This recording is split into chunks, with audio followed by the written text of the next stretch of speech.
Pada akhirnya, kisah Sadio Mane menjadi pelajaran besar bagi dunia sepak bola bahwa nama besar tidak selalu menjamin kejayaan tim, bahwa ego bisa menjadi penghalang terbesar dalam meraih trofi, dan bahwa kebersamaan selalu lebih kuat daripada dominasi individu. Karena di Senegal, Mane diangkat sebagai pahlawan.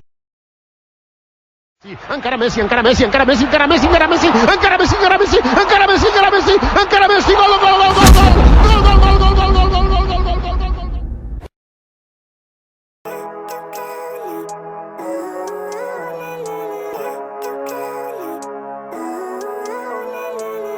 Living life every day, late at night, not okay.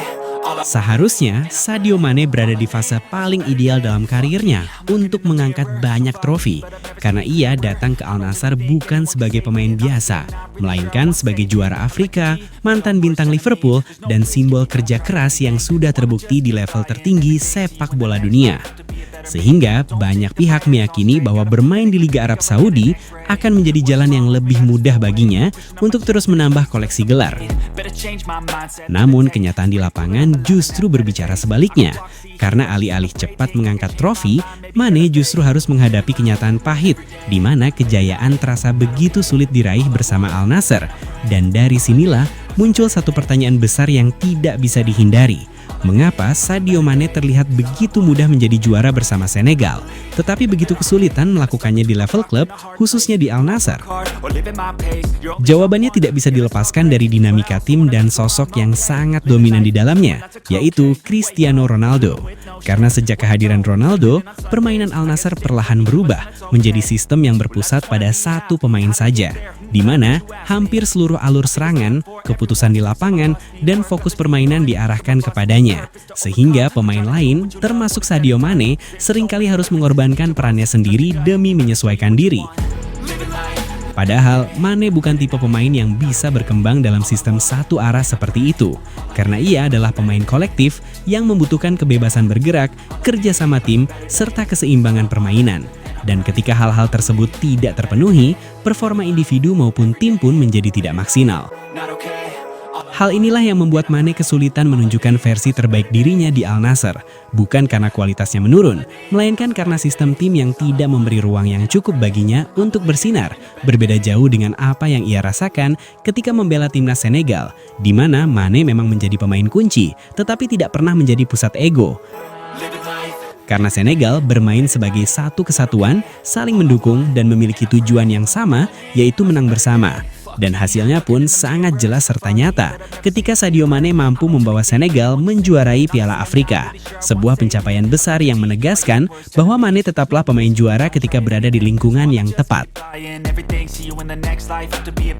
Yang membuat momen tersebut semakin bermakna adalah bagaimana Mane dirayakan setelah juara, karena ia diangkat ke atas oleh rekan-rekan setimnya, dieluk-elukan oleh seluruh rakyat Senegal, dan diperlakukan sebagai simbol kebanggaan nasional. Sebuah pemandangan yang sangat mengingatkan dunia sepak bola pada momen-momen ikonik Lionel Messi ketika menjuarai Copa America dan Piala Dunia bersama Argentina, di mana Messi juga diangkat, dirayakan dan dihormati bukan karena ego atau dominasi, melainkan karena pengaruh dan kepemimpinannya yang membuat seluruh tim bermain lebih baik. Dan menariknya, pola yang sama persis terlihat pada diri Sadio Mane di Senegal, yang membuktikan bahwa ia berkembang dalam lingkungan kolektif, bukan dalam sistem yang dikendalikan oleh satu kepentingan individu. Bahkan dalam laporan yang beredar di X, Sadio Mane secara blak-blakan mengutarakan bahwa dirinya menjadikan Messi sebagai inspirasi dalam karir sepak bolanya, bukan Ronaldo, melainkan Messi. Lionel Messi adalah inspirasi saya, dia adalah idola saya dan saya tidak melihat pemain yang lebih baik darinya. Dia adalah pemain terhebat yang pernah saya lihat, menurut pendapat saya. Dari sinilah muncul bayangan besar yang sulit untuk diabaikan. Bagaimana jika Sadio Mane tidak bermain bersama Ronaldo, melainkan menjadi rekan setim Lionel Messi misalnya, di Inter Miami? Karena jika melihat bagaimana Messi mempengaruhi timnya, hampir bisa dipastikan bahwa Mane akan berada dalam kondisi terbaiknya. Sebab Messi adalah tipe pemain yang membuka ruang, menarik perhatian lawan, memberi umpan pada waktu yang tepat, dan membuat pemain di sekitarnya merasa penting, sehingga banyak pemain yang justru mencapai performa terbaik dan meraih trofi ketika bermain bersamanya. Dan dalam skenario seperti itu, Mane tidak perlu mengorbankan insting menyerangnya, melainkan justru akan mendapatkan lebih banyak peluang untuk bersinar dan berkontribusi secara maksimal. Pandangan ini pun sejalan dengan pemikiran legenda sepak bola seperti Zinedine Zidane yang sangat memahami betapa besar pengaruh Messi terhadap sebuah tim. Karena Zidane tahu bahwa Messi bukan hanya pemain jenius, tetapi juga pengatur harmoni tim yang mampu meningkatkan kepercayaan diri dan kualitas permainan rekan-rekannya. Dan hal tersebut kini terlihat jelas di Inter Miami, di mana sejak kedatangan Messi, mentalitas tim berubah, permainan menjadi lebih hidup, dan pemain-pemain di sekitarnya tampil lebih percaya diri. Sesuatu yang menunjukkan bahwa sepak bola sejati bukan tentang siapa yang paling sering mencetak gol, melainkan tentang siapa yang mampu membuat 10 pemain lain menjadi lebih baik. Saya bisa mengatakan kepada Messi bahwa saya sangat mengaguminya. Messi benar-benar punya sihir luar biasa. Puji Zidane dilansir Mirror. Sebelum menerima bola, dia tahu apa yang harus dilakukan selanjutnya. Saya pikir Messi dan saya punya koneksi yang sama. Karena ketika saya melihatnya bermain di lapangan, saya hampir bisa menebak apa yang akan Messi lakukan. Tukasnya menambahkan. Pada akhirnya, kisah Sadio Mane menjadi pelajaran besar bagi dunia sepak bola bahwa nama besar tidak selalu menjamin kejayaan tim, bahwa ego bisa menjadi penghalang terbesar dalam meraih trofi, dan bahwa kebersamaan selalu lebih kuat daripada dominasi individu. Karena di Senegal, Mane diangkat sebagai pahlawan dan juara, sementara di Al Nassr, ia masih harus berjuang keras di tengah sistem yang tidak sepenuhnya mendukungnya. Dan dari sinilah, dunia mulai menyadari bahwa pemain hebat akan selalu bersinar di tim yang sehat, dan tim hebat hanya bisa lahir dari pemain yang mampu membuat orang lain ikut bersinar.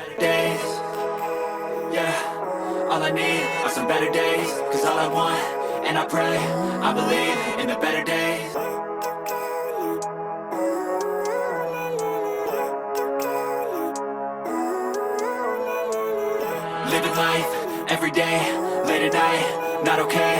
All I want, and I pray, all I need are some better days. Fuck me, I'm looking in the mirror, so foggy, but I've never seen clearer. I don't really think anyone can save me, and honestly I'm not really sure I want saving. I like to be my own worst enemy. There's no risk if you don't try at anything, so I'ma just keep buying everything. See you in the next life. Dan itulah sahabat sepak bola, kisah sang raja dribble, sang penakluk dunia, Lionel Messi.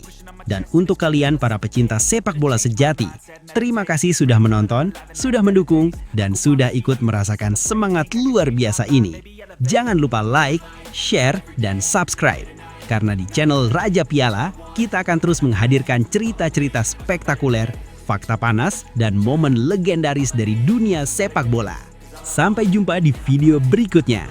Tetap semangat, tetap mendukung idola kalian, dan ingat, di sini rajanya cuma satu, Raja Piala. Also want a future where I'm okay. Living life is doing lots of cocaine. Wait, no, it's living with no shame. Wait, no, it's sleeping in on Sundays. I guess it's different for each of us and that's okay. Well, I just wanna be happy. How to get there? Glad that you asked me. I think it's different for everyone. Some of us need work, others need fun. Some of us need purpose to overcome. But try to do what you love when it's said and done. Cause there's so many differences in each of us. Trust your gut, it can show you what you want. Living life, every day, late at night, not okay. All I want,